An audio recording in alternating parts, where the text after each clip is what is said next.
Llegué al pueblo un martes, con el sol cayendo a plomo sobre ese pueblo olvidado.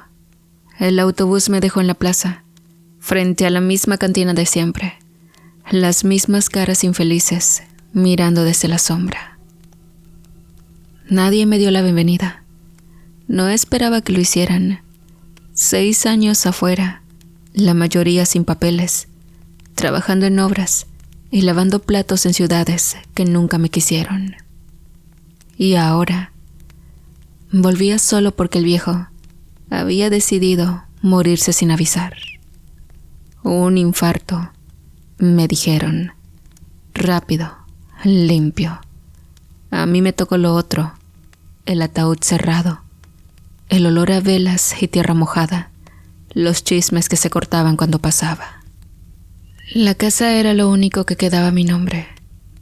Una choza de adobe medio destruida, con techo de lámina y un corral pequeño donde mi padre encerraba las gallinas. O eso recordaba. Ahora, solo había una cosa ahí. Un gallo negro, grande, con las plumas tan oscuras que parecían tragar la luz. Lo vi desde la puerta, quieto, como si me hubiera estado esperando. No se movió cuando me acerqué. Solo clavó esos ojos amarillos en mí, como 2 huecos en la tierra. Lo llamé Josefino, como se llamaba un compadre de mi viejo, que recordaba por siempre estar mal encarado. El corral estaba cerrado con un candado oxidado, de esos que usan en las cadenas de las bicicletas. Me extrañó. Mi padre nunca gastaba dinero en cosas que no fueran necesarias. Los primeros días fueron silencio y polvo. Dormía en el catre que había sido suyo, con el colchón hundido y el olor a tabaco pegado a las sábanas. No había mucho que hacer. Barrer, sacar las telarañas, tratar de no cortarme con los alambres rotos de gallinero. Los vecinos no venían, ni siquiera para preguntar por el funeral, ni para ofrecer un café. Solo los veía a los ojos, parados en sus puertas, hablando entre dientes cuando creían que no los escuchaba. Es el hijo del viejo Joan, decían, el que se fue para el norte, como si eso explicara algo, como si el solo hecho de haber salido ya me hubiera vuelto raro. Pero saben, la tercera noche, Josefino cantó. No fue al amanecer como debería ser. Fue cerca de la 1 de la madrugada, un sonido rasgado que me despertó de golpe, como si alguien hubiera gritado justo fuera de la ventana. Me senté en la cama, el corazón a punto de romperme las costillas. Afuera, el gallo seguía ahí, erguido, las alas ligeramente abiertas. No cantó de nuevo, solo respiró hondo, como satisfecho, y se quedó quieto. Al día siguiente, la noticia. Don Ramiro, el de la tienda, había amanecido muerto. Un derrame, dijeron. A su edad, esas cosas pasan. La gente murmuró, se persignó. 2 noches después, Josefino volvió a cantar. Esta vez a las 3 en punto. Un chillido largo, como de algo que se desgarra por dentro. Y a la mañana, la señora Eulalia, la partera, fue encontrada fría en su cama, la boca abierta, los ojos blancos. Se fue dormida, dijo el médico. Pero yo había visto su casa desde lejos, la ventana de su cuarto iluminada a esa hora, como si hubiera estado despierta, mirando hacia acá. Empecé a revisar las cosas del viejo. No había mucho. Ropa gastada, herramientas oxidadas, un par de botellas vacías escondidas bajo la cama. Pero en un baúl, enterrado bajo mantas viejas, encontré los cuadernos. Eran 3, de esos de espiral baratos, Las páginas amarillas y comidas por la humedad. Los dibujos aparecían primero, círculos dentro de círculos, figuras que podrían ser hombres o podrían ser otra cosa, siempre con los ojos vacíos. La misma frase en todas las libretas. Su canto pide algo y hay que dárselo. Cerré el cuaderno. Afuera, el gallo raspaba el suelo con sus patas, como si supiera lo que estaba pensando. Esa noche no dormí. Me quedé sentado en la cocina, con el machete sobre la mesa y una vela encendida, escuchando cada ruido del corral. El gallo no cantó, pero en algún momento, entre la madrugada y el alba, juré haber oído algo más. Una voz baja, como si alguien me hablara desde el suelo, como si la tierra misma estuviera repitiendo las palabras de mi padre. Hay que darle lo que pide. Escuché claramente, y lo primero que pensé mientras me moría de miedo fue: ¿en qué rayos habrá metido mi viejo? Pero bueno, la siguiente muerte fue la que empezó a torcer las cosas. Don Cesario, el que arreglaba los pozos, apareció boca abajo en un charco de agua lodosa, como si se hubiera ahogado en 30 centímetros de profundidad. No había forma de que fuera un accidente, pero el médico del pueblo, un tipo flaco y cansado que olía alcohol barato, firmó el certificado sin siquiera quitarse el cigarro de la boca. Pulmones llenos, dijo, ahogamiento y punto. Pero esa misma noche, antes de que el cuerpo estuviera frío, alguien había escuchado a Josefino cantar. No fueron solo habladurías de gente chismosa esta vez. La gente empezó a cruzar la calle cuando me veía venir. Las viejas hacían la señal de la cruz con los dedos torcidos por el reumatismo. Los hombres, esos que antes ni siquiera me saludaban, ahora me miraban de frente, con esa tensión en la mandíbula que precede a los golpes. Fue en la tienda de la señora Lupe, mientras compraba cigarros, que escuché el primer comentario directo. Tu gallo tiene hambre, Joan, dijo un tipo al que no reconocí, con una cicatriz que le partía el labio. No sonrió. Nadie en el pueblo sonríe de verdad. No supe qué responder. Me fui con los cigarros apretados en el puño, sintiendo los ojos clavados en mi espalda. Al día siguiente, el tipo de la cicatriz amaneció suspendido de un árbol cerca del arroyo. No parecía que él mismo lo haya hecho. No había silla ni nada de donde hubiera podido saltar. Solo él, balanceándose, con los pies descalzos rozando el lodo.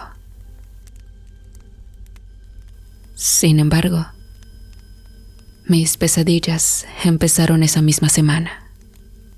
El primero fue simple. Estaba en el corral, frente a Josefino, pero el gallo no movía las alas ni picoteaba el suelo. Solo me miraba y entonces abrió el pico.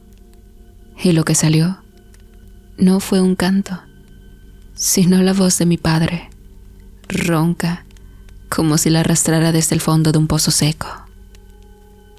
No los dejes solo, muchacho. Desperté sudando, con el sonido de esa voz todavía pegado a los oídos.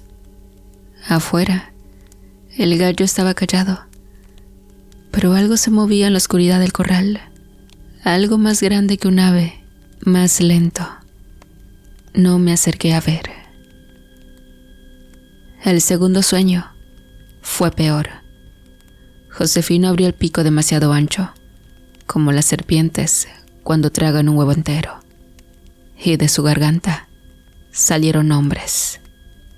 No los dijo, los escupió como si fueran huesos. Marcelo, Rosa, Hernán. Cayeron al suelo y se hundieron en la tierra.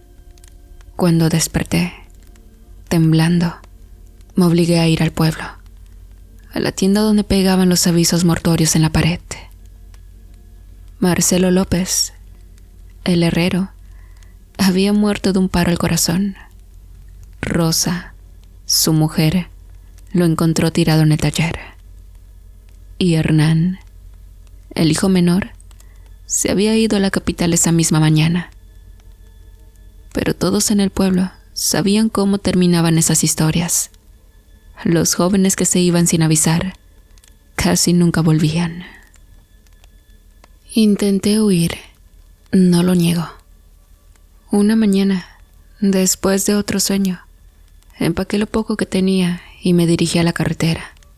No llevaba nada de valor, solo la ropa que traía puesta y un poco de dinero que me quedaba de lo que había ganado en el norte.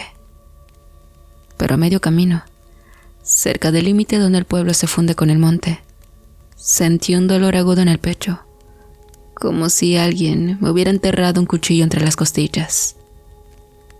Caí de rodillas, tosiendo, y cuando miré hacia atrás, juré ver una figura alta y oscura parada en el camino, observándome.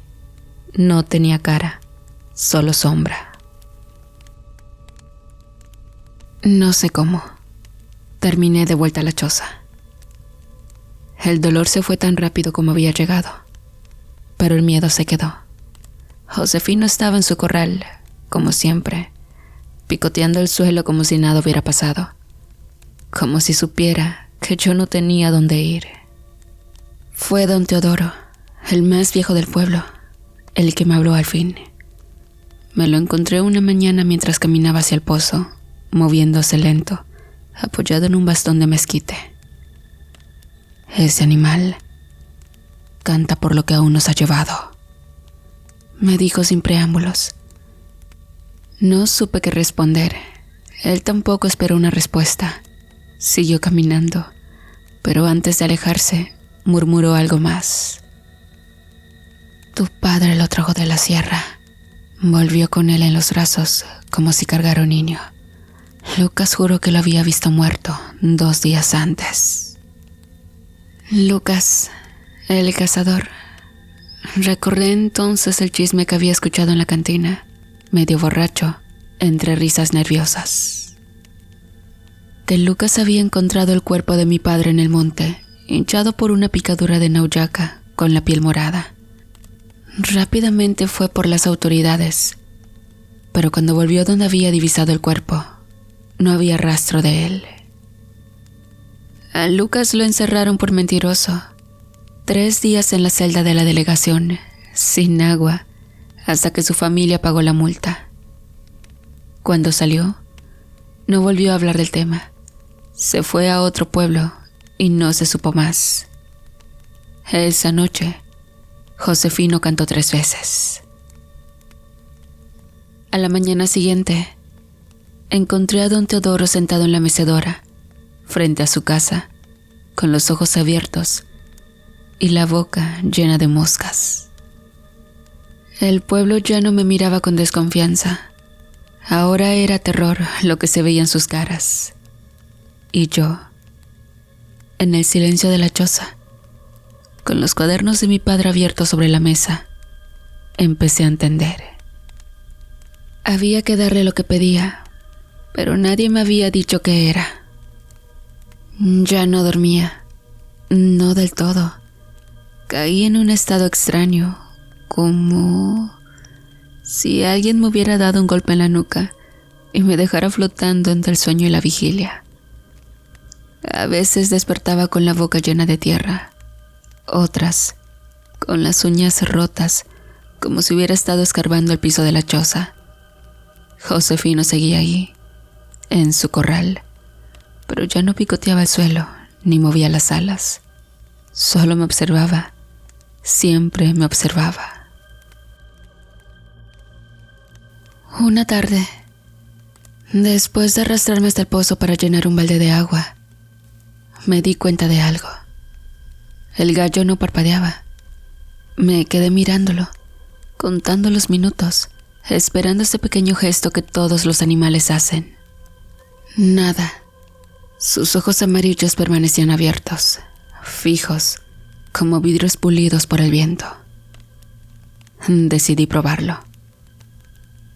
Pasé la noche entera despierto, apoyado contra la pared del corral, viéndolo. Josefino no se movió, no durmió, no respiró. Al amanecer, cuando el sol empezó a calentar la tierra, noté otra cosa. No proyectaba sombra. Las tablas del corral, las piedras, incluso los insectos que pasaban volando, dejaban su mancha oscura en el suelo, pero el gallo no. Era como si la luz lo atravesara sin tocarlo. El hambre me estaba comiendo por dentro. Había dejado de ir al pueblo después de lo de Todoro. Sabía lo que pensaban, lo que creían. A veces veía a los niños correr hacia sus casas cuando me acercaba, o a las mujeres cerrar las ventanas con un golpe seco. Solo doña Lupe seguía vendiéndome comida, pero ni siquiera me miraba a los ojos. Me pasaba las bolsas por la ventana, como si tuviera miedo de que la tocara.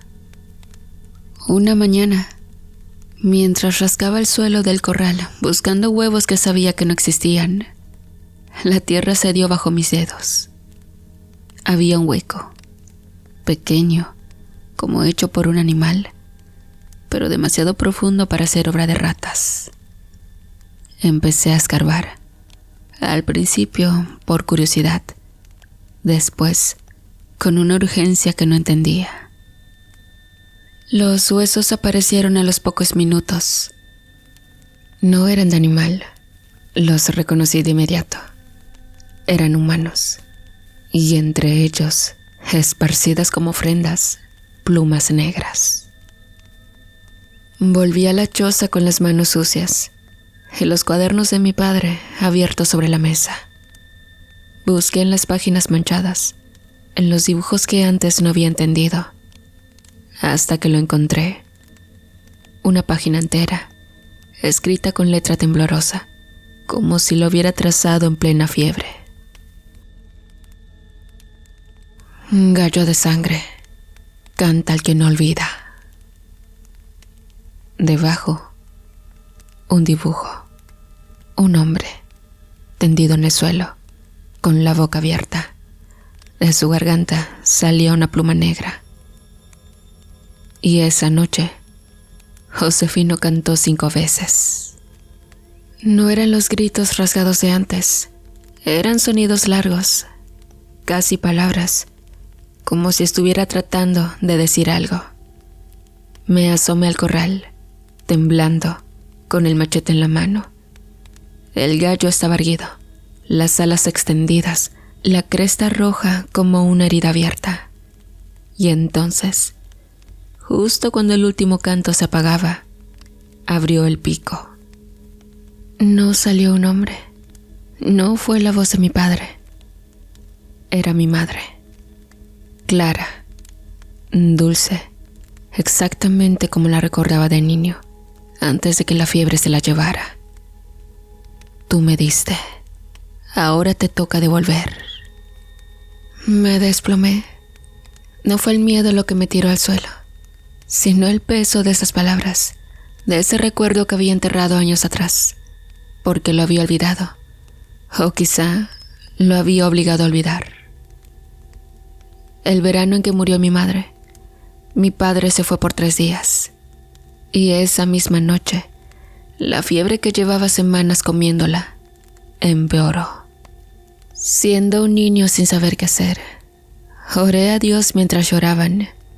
Veía a mi madre sufrir, tosía sangre, y el aire con trabajo entraba a sus pulmones.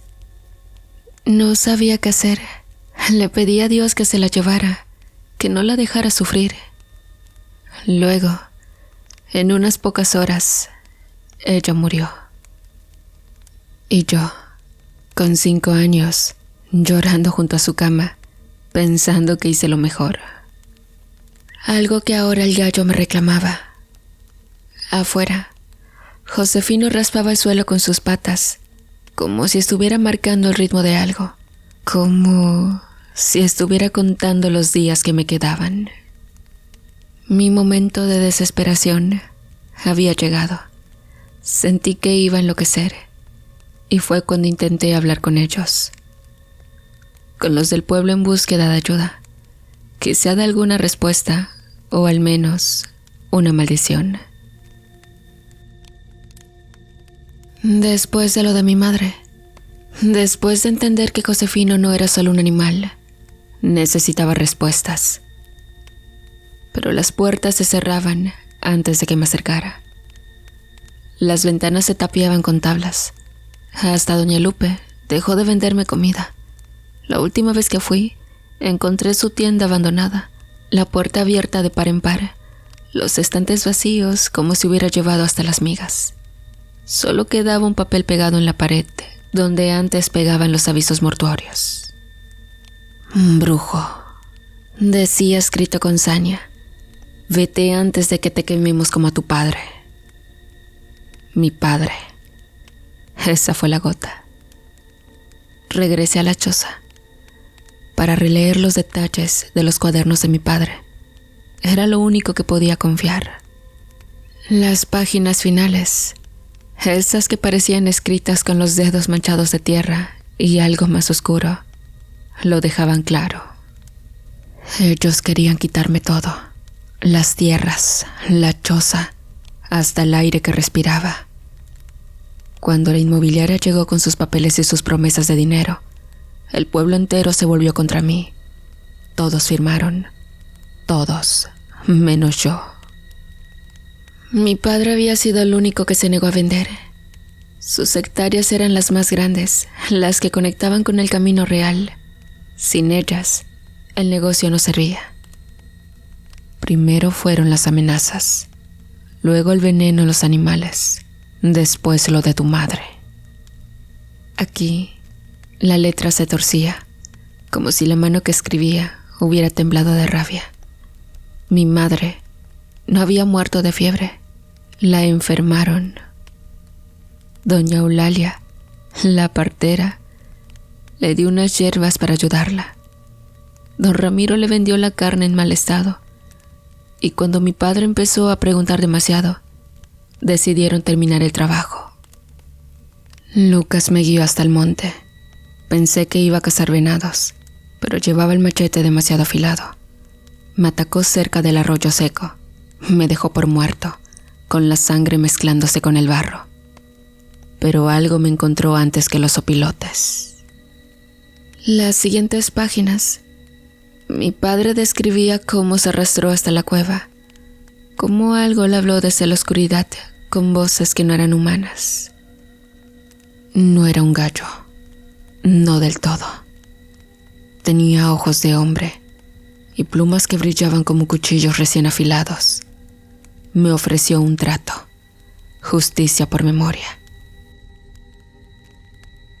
Le di el anillo de bodas de tu madre, el mechón de pelo que guardaba bajo la almohada, y él me acompañó al rancho, diciendo que nadie me haría nada. Una bolsita de tela estaba cosida entre las páginas. Al abrirla, encontré 3 cosas. Un diente de niño, un trozo de hueso pulido, quizá de mi madre, y una pluma negra que ardía al tocarla. Josefino no era un animal, era algo que el monte había escupido, una criatura hecha de rencor y tierra sedienta. Mi padre lo trajo al pueblo escondido bajo la camisa. Y esa misma noche, Lucas empezó a gritar que había visto su cadáver. Cuando llegaron al monte, no había nada. A Lucas lo encerraron por mentiroso, pero yo sabía la verdad. Josefino lo visitaba en la cárcel. Cada noche, el gallo se aparecía en su celda y le picoteaba los ojos. Para cuando lo soltaron, ya estaba medio loco. Y saben, el cuaderno terminaba con una lista de nombres, los mismos que habían firmado para vender las tierras, los mismos que ahora parecían muertos cada vez que Josefino cantaba. Don Ramiro, el primero que envenenó nuestro pozo. Doña Eulalia, que preparó las hierbas malditas. Don Cesario, que sabía y cayó. Lucas, el cazador, que creyó que su machete había sido suficiente. Y ahora el sacerdote, que había bendecido los papeles de la venta a cambio de una bolsa llena de monedas. Me senté en el corral, frente a Josefino. El gallo me miró con esos ojos que no eran de animal, y por primera vez no sentí miedo. ¿Cuántos faltan?, le pregunté. El gallo no cantó. No hizo falta. En el pueblo quedaban pocas casas con luz encendida, que a partir de ese momento, para mí, eran vidas que cobrar y sacrificios que entregar. Saqué el machete que había sido de mi padre y lo afilé contra una piedra. Josefino observaba, inmóvil. Cuando termines, le dije, me dejarás ir. El gallo inclinó la cabeza como pensándolo. Después abrió el pico y emitió un sonido que no era canto ni palabra, pero que entendí perfectamente. La tierra siempre reclama lo suyo, pero a veces acepta intercambios. Ahora lo entiendo. Cada vez que Josefino canta, celebro, porque sé que otro asesino ha amanecido muerto. Otro culpable paga por lo que le hicieron a mi familia. El gallo no elige al azar. Don Ramiro, la señora Eulalia, don Cesario, Lucas, todos ellos estuvieron ahí esa noche. Todos ellos escucharon a mi madre toser sangre y se fueron a dormir como si nada. Hoy, mientras escribo esto, Josefino está callado, pero sé que pronto cantará de nuevo. Todavía quedan nombres en la lista. Todavía queda sangre por pagar. Y cuando acabe, cuando el último culpable exhale su último aliento, tal vez el gallo me deje ir, o tal vez no, porque al final, la tierra siempre gana.